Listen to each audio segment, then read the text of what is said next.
Hello दोस्तों, welcome to this short.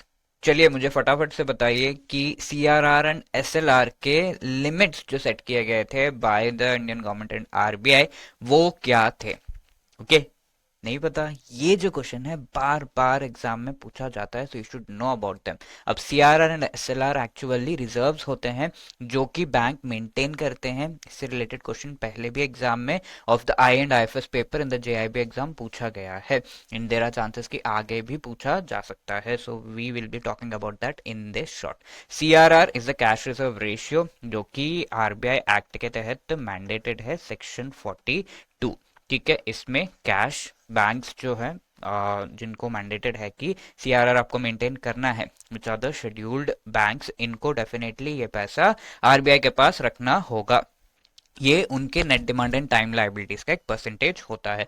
SLR is again another kind of reserve, जिसमें cash होता है, government securities होते हैं एंड गोल्ड होता है। ये तीनों चीजों को मेंटेन किया जाता है by the banks eight their own branch only. ठीक है, अपने ब्रांच में ये मेंटेन करते हैं और ये मैंडेटेड है as per section 24 of banking regulation act. ठीक है, तो ये जो है सीआरआर एंड एसएलआर से रिलेटेड डिटेल्स है।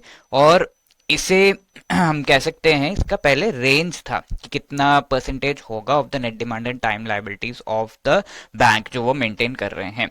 पहले इसका रेंज क्या था, 3% से लेकर 20% सीआरआर का रेंज फिक्स किया गया था।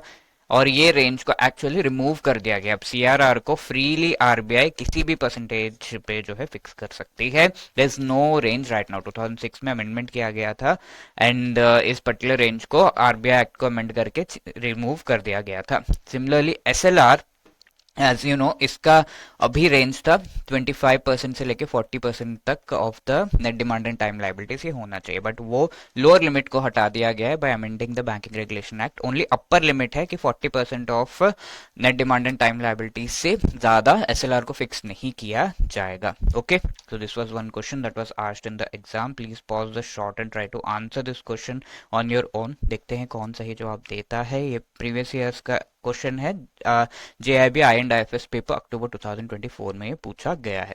ओके, ये क्वेश्चन पिछले सेशन में हमने लिया था, जहां पर जीडीपी डिफ्लेटर का क्या वैल्यू हो सकता है ये हमने फाइंड आउट करने की कोशिश की थी। Nominal GDP 600 crore by real GDP 300 into 100% अगर आप करो, you will be getting the answer as 200%, which is P is the right answer. Wishing you all the best. Thank you.